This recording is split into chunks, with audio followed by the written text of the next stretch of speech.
సజీవ వాహిని ఇది సత్య ప్రకాశిని. అందరికీ వందనాలు. మరలా తిరిగి సజీవాహిని ద్వారా మిమ్మల్ని అందరినీ కలుసుకోవడానికి దేవుడిచ్చిన గొప్ప అవకాశాన్ని బట్టి దేవుని నామానికి మహిమ కలుగును గాక. ప్రార్థన చేసి ప్రారంభించుకుందామండి. యేసయ్య తండ్రి నాయన మీకే వందనాలు. ఈరోజు కూడా తండ్రి నీ వాక్కు అందించడానికి నాకు ఇచ్చిన అవకాశాన్ని బట్టి వందనాలు. ఈరోజు తండ్రి నాయన నీ వాక్కులోకి వెళ్తుండగా మాతో నడిపించండి. మీరే మాతో మాట్లాడి మమ్మల్ని బలపరిచి నాయన మీ శక్తితో నింపమని యేసయ్య నామములో అడుగుతున్నాం తండ్రి, ఆమేన్. ప్రతి ఒక్క క్రైస్తవుని జీవితంలో దేవుని ఆరాధించటము, దేవుని సన్నిధికి రావటము, విశ్రాంతి దినమును ఆచరించటం అన్నది ప్రాముఖ్యమైన విషయం కదండి. మనం ఈ వారానికి సరిపడా వాక్యాన్ని మన హృదయాలను భద్రం చేసుకుంటూ దేవుణ్ణి ఆరాధిస్తూ దేవుని సన్నిధిలో ఆక్రందన చేసి ప్రార్థన చేయడానికి దేవుడిచ్చిన గొప్ప అవకాశమే విశ్రాంతి దినం. ఆ దినము దేవుని సన్నిధికి రావటం అన్నది చాలా ప్రాముఖ్యమైన విషయం. అలా అని చెప్పి ఈ వారం అంతా సరిపడా వాక్యం మనం నింపేసుకున్నాం కదా, ఈ వారంలో మధ్యలో మళ్ళీ ఎక్కడ దేవుని వాక్యం చదవవసరం లేదా, వినవసరం లేదా అంటే అలా అని కాదు. ఆ వారంలో ప్రాముఖ్యంగా మనం శ్రద్ధగా కూర్చొని ఇళ్లలో దేవుని ఆరాధిస్తాము, ఇళ్లలో దేవుని వాక్యం వింటాము, చదువుతాము, ప్రార్థన చేస్తాం. కాకపోతే కొంచెం గట్టిగా దేవుని ఆరాధించగలుగుతాం. మందిరానికి వచ్చి కొంచెం ఎక్కువసేపు పైగా కాన్సన్ట్రేటెడ్గా దేవుని వాక్యం కూర్చొని వింటాం. శ్రద్ధగా దేవుని సన్నిధిలో ఆక్రందన చేసి గట్టిగా ప్రార్థన చేయగలుగుతాం మందిరానికి వచ్చినప్పుడు. ఇళ్లలో చేస్తాం కానీ అంత గట్టిగా చేయలేకపోతాం. రెంటెడ్ హౌసెస్ అనో లేకపోతే వాళ్ళు ఊరుకోరు వీళ్ళు ఊరుకోరు అని చెప్పి అలా కొన్ని లిమిటెడ్గా చేస్తూ ఉంటాం. కానీ మందిరానికి వచ్చినప్పుడు మనం చాలా ఫ్రీగా దేవుని ఆరాధించడానికి, దేవుని సన్నిధిలో గడపడానికి గొప్ప అవకాశం దొరుకుతుంది. కాబట్టి ఆ అవకాశాన్ని ఎప్పుడూ వదులుకోకుండా ప్రతి ఆదివారం దేవుని సన్నిధికి వచ్చి దేవుని సన్నిధిలో గడపడం అన్నది చాలా ప్రాముఖ్యమైన విషయం. 1000 దినములు బయట గడపట కంటే ఒక్క దినము ఈ సన్నిధిలో గడపటం ఎంతో గొప్ప విషయం అని కీర్తనకారులు రాసినట్లు మనం దేవుని సన్నిధిలో గడపటం గొప్ప విషయం. సరే, ఈరోజు వాక్య భాగం ఏంటంటే డోంట్ రష్ టు ఎక్స్ప్లెయిన్. మనం చాలాసార్లు మన లైఫ్లో ఏదైనా విషయం గురించి ఎవరికైనా ఎక్స్ప్లెయిన్ చేయడానికి చాలా తొందరపడుతూ ఉంటాం.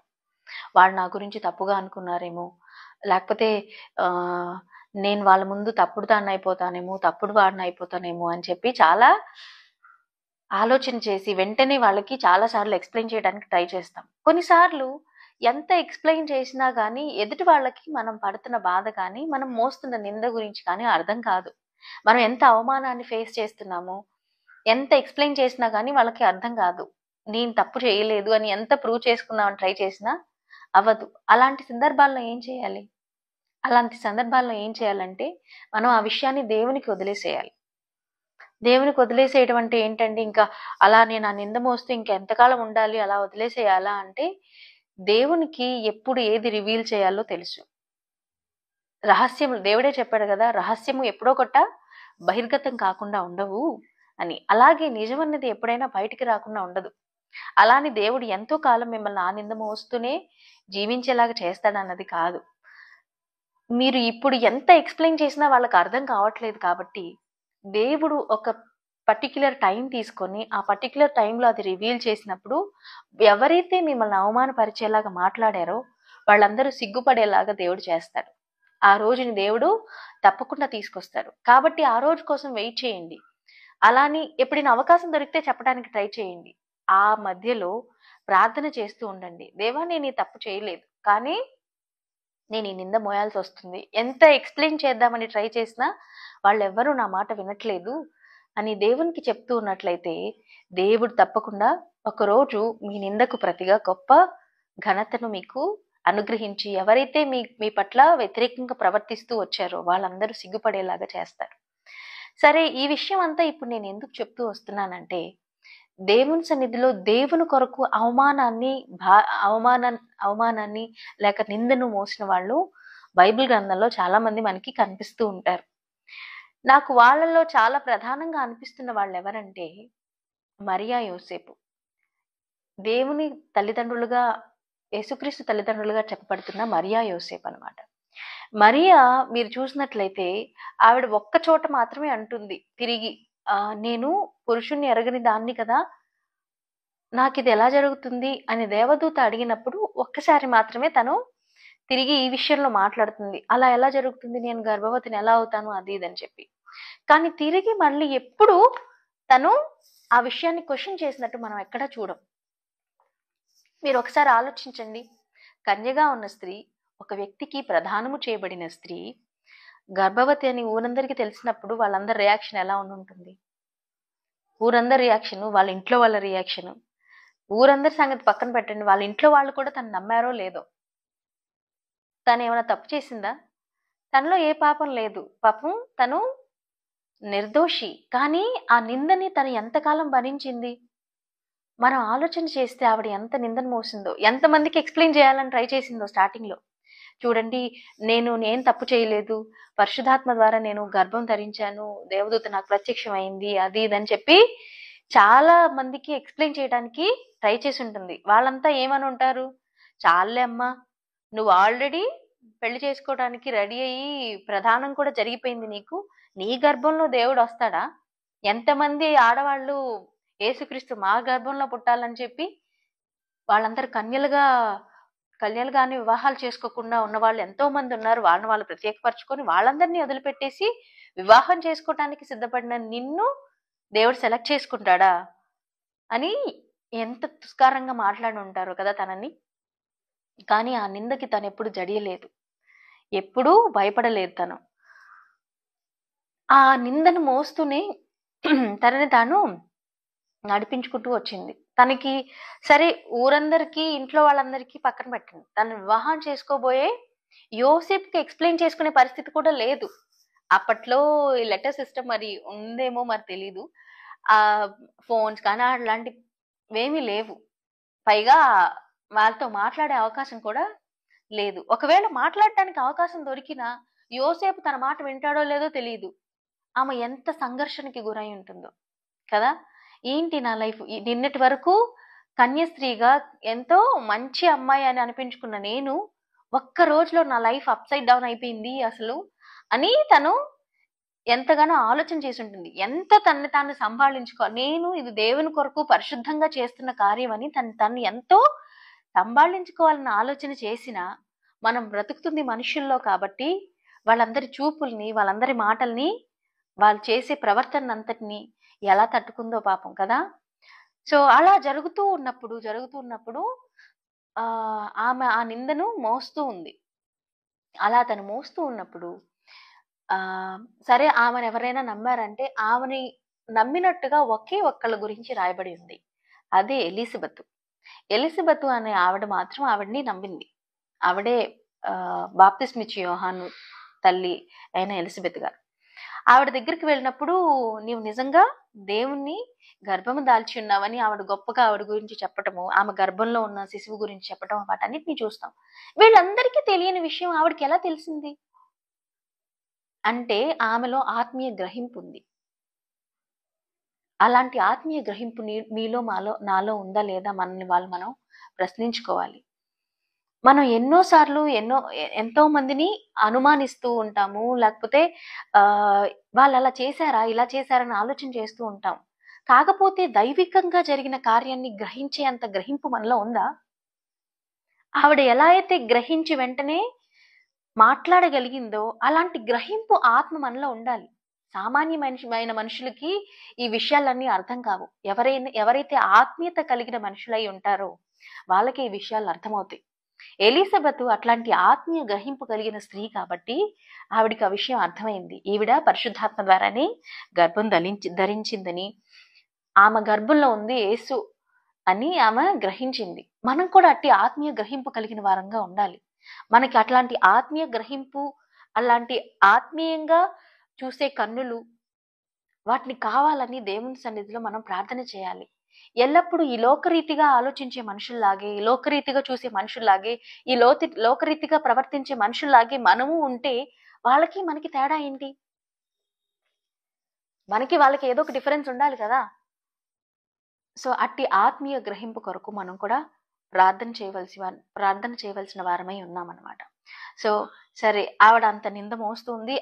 ఇంత నిందల్లో ఆవిడకి కలిగిన ఒకే ఒక ఓదార్పు ఎలిజబెత్ అనమాట. ఆవిడ దగ్గర కొంతకాలం ఉండి మరలా తిరిగి తన ప్లేస్ కి తను వచ్చేసింది. మరలా తిరిగి తనకి మళ్ళీ ఆ నిందలు, మళ్ళీ అవమానాలు మళ్ళీ కంటిన్యూ అవుతూనే వచ్చాయి. సరే, మరియ ఇలాంటి నిందలు మోస్తున్నట్లు మనం చూస్తూ వస్తున్నాం కదా. యోసేపు కూడా అలాంటి నిందల్ని మోస్తూ వచ్చాడు. తను చాలా నీతిమంతుడు కాబట్టి తను ఏమనుకున్నాడంటే, ఎవరికి తెలియకుండా ఆమెను మళ్ళీ నేను అందరి ముందుకెళ్ళి ప్రకటన చేసి నేను ఆమెను వదిలేస్తున్నాను, ఆవిడ ఇట్లాంటిది కాబట్టి అని చెప్పి ప్రకటన చేసినట్లయితే ఎవరికైతే కొంతమందికి తెలియదో వాళ్ళకు కూడా తెలిసే అవకాశం ఉంటుంది. ఆవిడని అట్లా అవమానపరచడం ఎందుకు అని చెప్పి తను సరేలే సైలెంట్ గా ఆవిడని వదిలేసేద్దామని అనుకున్నాడు. కానీ దేవదూత అతనికి ప్రత్యక్షమై ఆవిడ గర్భం ధరించింది పరిశుద్ధాత్మ ద్వారా అని చెప్పి అతనికి ఎక్స్ప్లెయిన్ చేసినప్పుడు అతను కూడా వెనక్కి తిరిగి చూడలేదు. అతనికి కూడా ఒక్క నిమిషం ఆలోచన చేసినప్పుడు అనిపించుండొచ్చు, అరే ఇలా పరిశుద్ధాత్మ ద్వారా గర్భం ధరించింది ఓకే, ఆవిడ నీతిమంతురాలు ఓకే, కాదనట్లేదు నేను. కాకపోతే లోకానికి నేను ఎలా ఎక్స్ప్లెయిన్ చేయాలి ఆ విషయం? ఎవరైనా నమ్ముతారా? ఆవిడ ఆల్రెడీ నిందను మోస్తుంది. ఇప్పుడు ఆవిడని చేర్చుకున్నట్లయితే నన్ను జనం ఎలా చూస్తారు? మనం ఒకసారి ఊహించుకున్నట్లయితే బయట ఆల్రెడీ గర్భం ధరించిన స్త్రీని వివాహం చేసుకున్న ఒక పురుషుడిని ఎలా మాట్లాడతారు? ఎంతో ఎంతో వాళ్ళ గురించి అభ్యంతరకరంగా మాట్లాడుతూ వస్తారు కదా. యోసేపు కూడా అలాంటి అన్ని ఆలోచన చేస్తుంటాడు. కానీ వేటిని లెక్క చేయకుండా మరియని చేర్చుకున్నాడు. అప్పుడు వాళ్ళ ఇంట్లో వాళ్ళు కానీ ఆ చుట్టుపక్కల వాళ్ళు కానీ తన్ని ఎంత అవమానించి మాట్లాడుంటారో.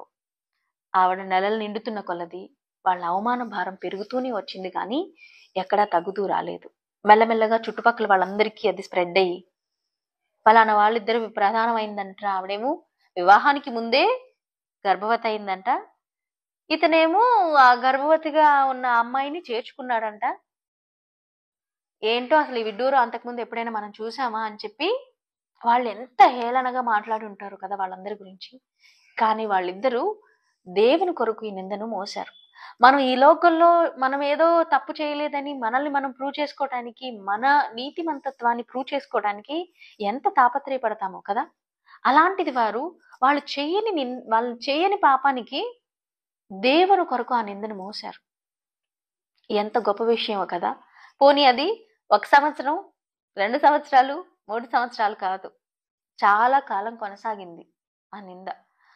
ఏముందిలే, జనం ఇవాళ మాట్లాడుకొని రేపు ఆ విషయం మర్చిపోతారు కదా అంటే, ఈ విషయాల్ని మనుషులు ఎప్పుడు మర్చిపోరండి.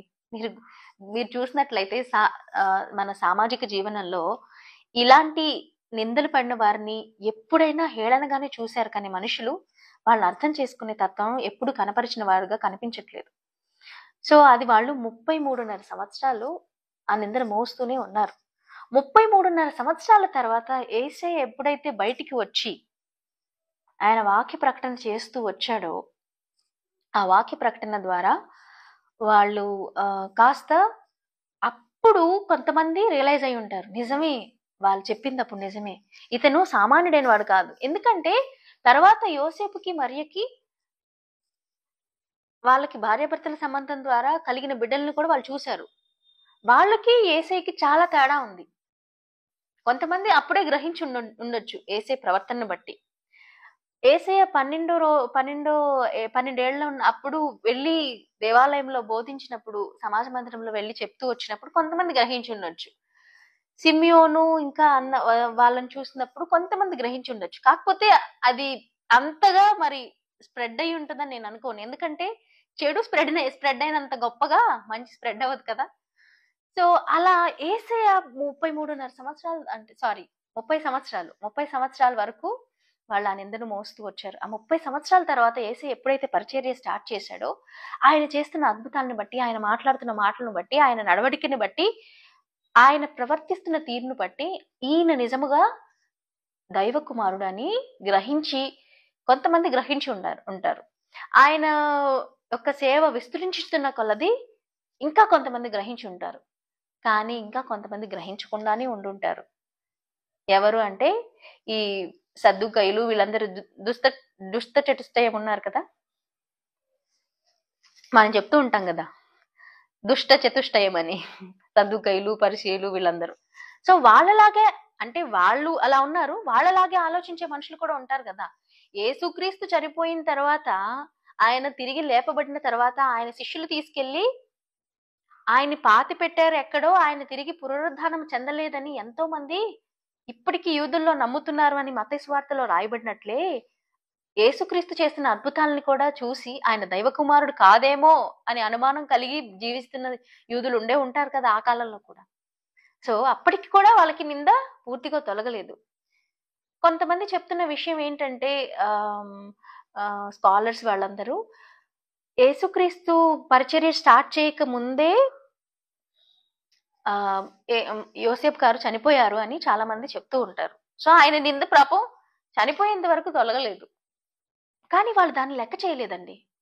దేవుని గురించిన నింద చాలా గొప్ప విషయం అని భావించారు వాళ్ళు. మనం చూసినట్లయితే మోషే ఒక మాట అంటాడు, హెబ్రీ పత్రికలో ఆ మాట రికార్డ్ చేయబడి ఉంటుంది. ఏంటంటే, నేను ఈ ఐగుప్తీయులతో పాటు బ్రతకటం కంటే దేవుని గురించిన నింద గొప్పది అని అనుకున్నాడంట అతను. అతను ఐగుప్తులోనే బ్రతికితే చక్కగా రాకుమారుడిలాగా సంతోషంగా బ్రతకడానికి తనకు గొప్ప అవకాశం దొరికింది. కానీ వాళ్ళందరితో పాటు ఈ అల్పకాల పాపభోగాల్ని వాటన్నిటిని అనుభవించటం కంటే నేను దేవుని గురించిన నింద గొప్ప విషయం అనుకున్నాడంట. అలాగే మరియా యోసేపు కూడా, వీళ్ళందరూ నమ్మితే ఏంటి, నమ్మకపోతే ఏంటి, దేవుని దృష్టిలో మేము నమ్మకస్తులం, దేవుని దృష్టిలో మేము నీతిమంతులం, దేవుని కొరకు మేము ఈ గొప్ప కార్యం చేస్తున్నామనే దృఢ నిశ్చయానికి వాళ్ళు వచ్చారు. మనం కూడా ఇవాళ జ్ఞాపకం చేసుకోవాల్సిన విషయం ఏంటంటే, ఒకవేళ మీరు నింద దేవుని కొరకు భరిస్తున్నట్లయితే యోసేపు మరియలాగా సంతోషించండి, మీ ఫలము పరలోకంలో అధికమవుతుంది. దేవుడు మత్తయి సువార్తలో ఏమని చెప్తూ వచ్చాడంటే, మత్తయి సువార్త 19వ అధ్యాయము 29వ వచనంలో ఇలా ఉంటుంది,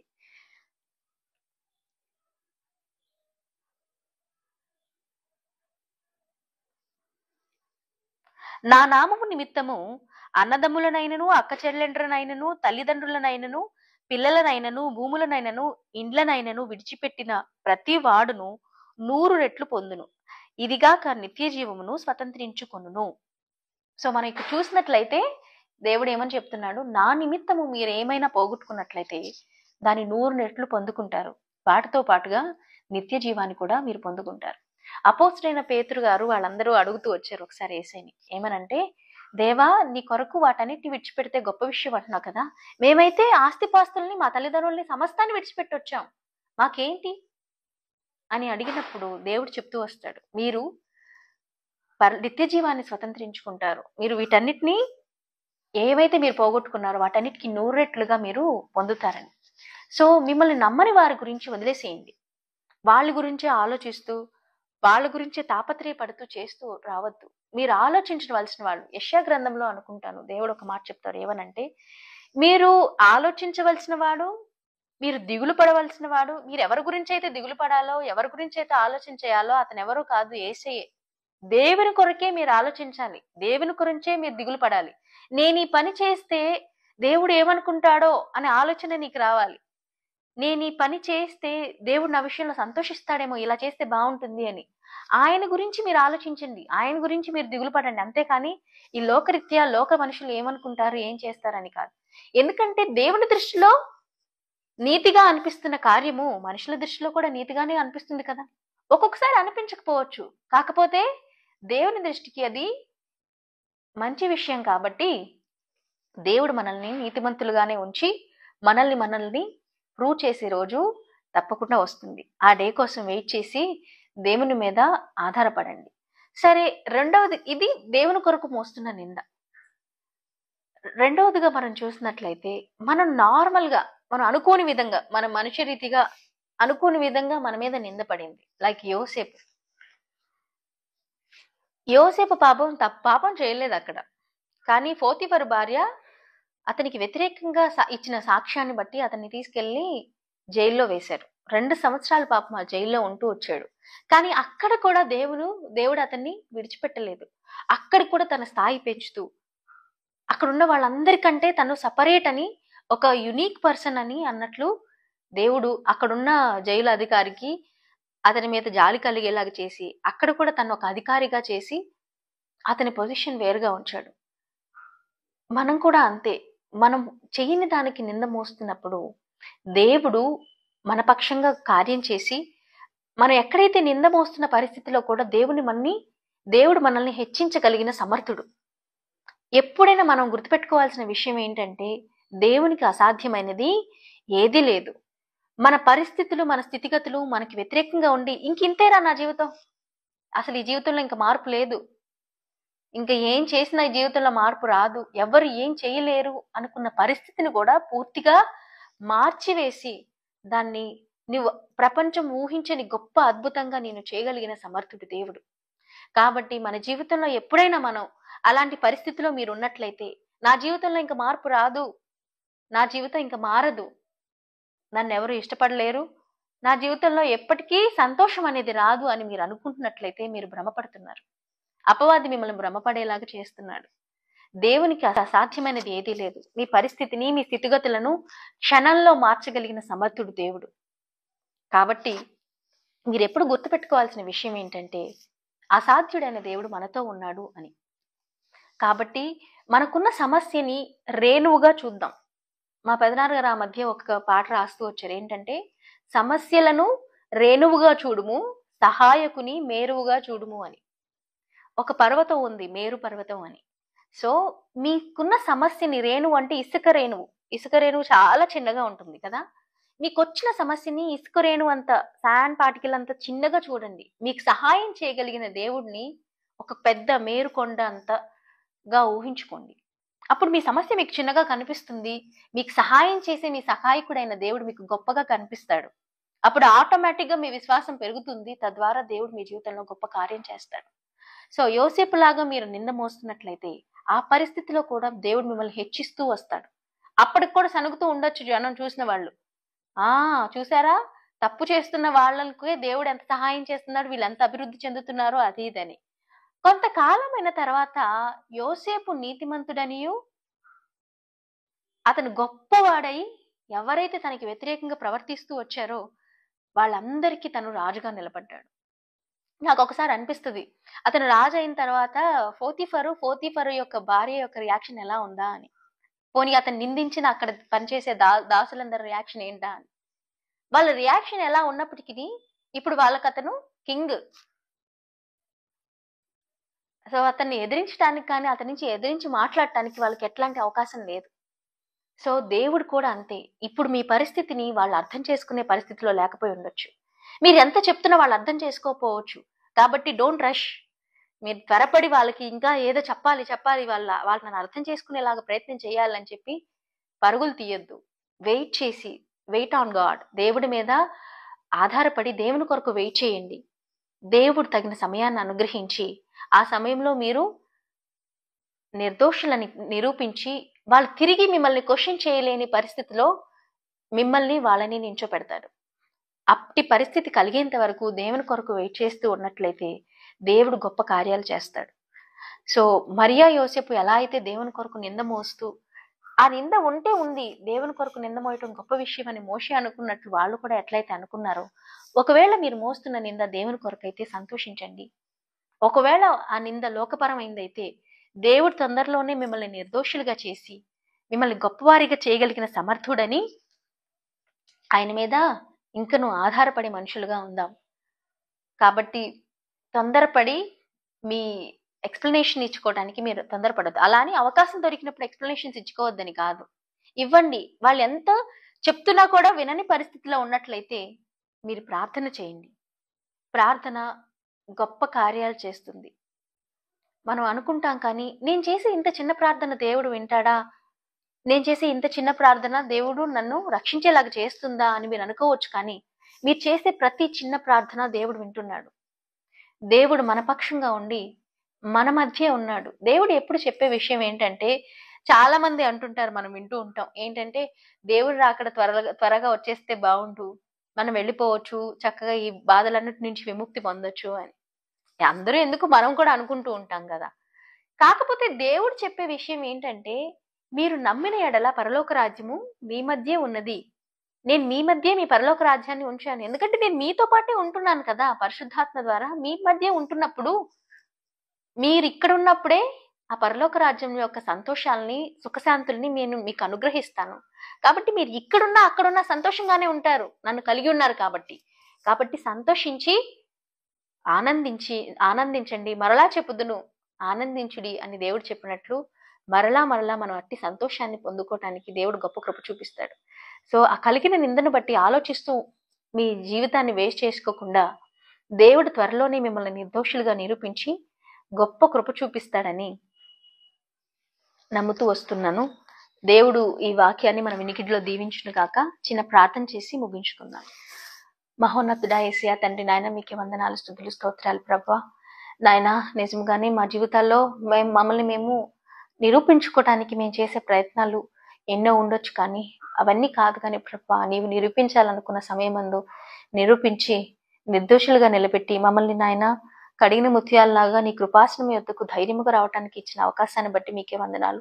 నీ కృప చూపించి నీ బిడ్డలైన వారందరినీ జ్ఞాపకం చేసుకోండి. వాక్యం విన్న వారందరూ ప్రభువా, వారి జీవితాల్లో వాళ్ళు మోస్తున్న నిందను బట్టి నీ సన్నిధిలో విజ్ఞాపన చేసినప్పుడు మీరు ఆలకించి వారి నిందకు ప్రతిగా గొప్ప ఘనతనిచ్చి దీవించి ప్రతి ఒక్కరిని బలపరిచి సహాయము చేసి బలపరచమని యేసయ్య పరిశుద్ధ నామములో అడుగుతున్నాము తండ్రి, ఆమేన్.